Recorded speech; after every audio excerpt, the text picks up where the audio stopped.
Good morning, ma'am. Hey, we proceed. Hey, everyone's present. Yes, ma'am. So let's now proceed to our discussion. But before that, I will be assigning you your performance task.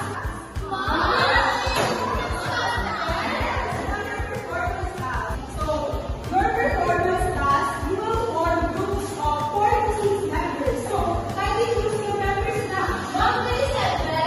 4 to 6 members. Okay. Has everyone already formed their groups? Okay, after that, you must select a topic. So, you should select a certain topic and decide whether you will focus on process or product-based assessment.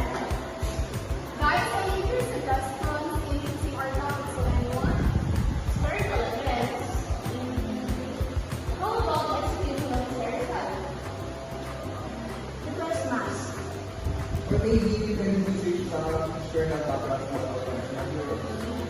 But in choosing our topic, we need to consider other things. Like for example, in this execution of history style, so how are we going to act or dramatize it? Because we only have 5 members in the group. Agree? Yes. So that's why execution of history style is not being done. Next is the historical background of our Filipino national heroes. So I'll just suggest them here. As social studies, this topic is a good choice because it discusses the Filipino national hero, but it is a broad topic. Kasi dito sa Filipino Revolution, maraming scenario or particular events na nangyari before na pwede natin i-act or ipakita to our bigger participants. So, ito na guys, you're na po. Okay, so have you all decided on a certain topic? Okay, yes. Yes, ma'am, our group has chosen the Filipino Revolution topic from grade 11. So, we decided to do a product-based performance task. Okay, very good.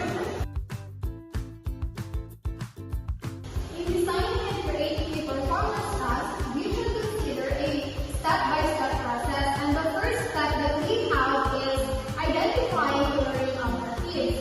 So here in our performance task, for you guys, what's our goal? Our main goal is to help the students understand the major events in the Philippine Revolution and the role of figures like Alexander Castro and Indian. Okay, you aside from that, We also want to highlight the events that shape the Philippines' independence. based on the goals that you have shared, I want you to create learning objectives. Like each one of you create a learning objectives. And then after that, kukunin ko yan isa-isa kasi mag-focus tayo and mag-stick tayo sa 3 specific learning objectives na pwede din natin i-align sa performance task na gagawin mo. Based on your suggested learning objectives, you formulated 3 learning objectives. So we come up with this. The first one that we have is identify the events of the Philippine Revolution. Next is express appreciation for the sacrifices of Filipino revolutionaries. And last, create a video clip showing specific key events in Philippine Revolution. So I hope this learning objectives that we have is achievable for the performance task that we have. Thank you guys.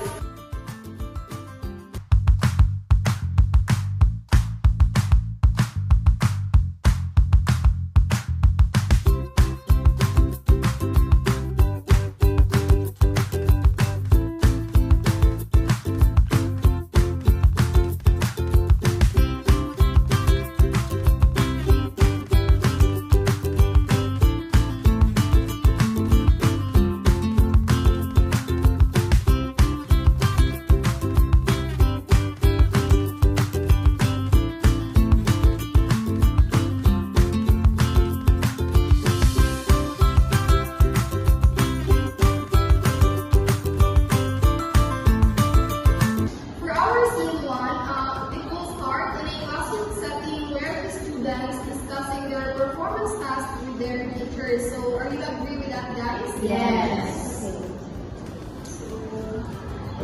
That's it?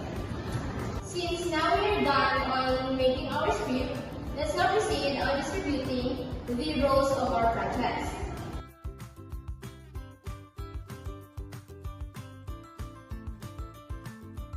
Mabuhay ang atupunan! Simulan natin ito sa lalong madaling panahon. In creating a performance task, an assessment tool is a must. That is why you need to create a rubric. Our rubric should have 4 criteria, like historical accuracy, creativity, collaboration, and also presentation. Each criterion will have 4 levels of proficiency: excellent, proficient, satisfactory, and needs improvement. We should define each level early so that the students know what is expected. So, should we start making it? So, after we consolidate each other's ideas, we have come up with an analytic rubric. So, as we said earlier, we have 4 criteria, which is the accuracy, creativity, teamwork, and presentation. And we have 4 levels of criteria, which is the excellent, proficiency, satisfactory, and needs of improvement. Following the steps in making performance task assessments ensure a structured and effective learning experience. By identifying objectives, aligning tasks with competencies, and developing a clear instructions, students create a meaningful and engaging project. Designing an assessment rubric helps set clear expectations and ensure fair evaluation. This process not only enhances understanding of the subject matter, but also fosters collaboration, creativity, and critical thinking.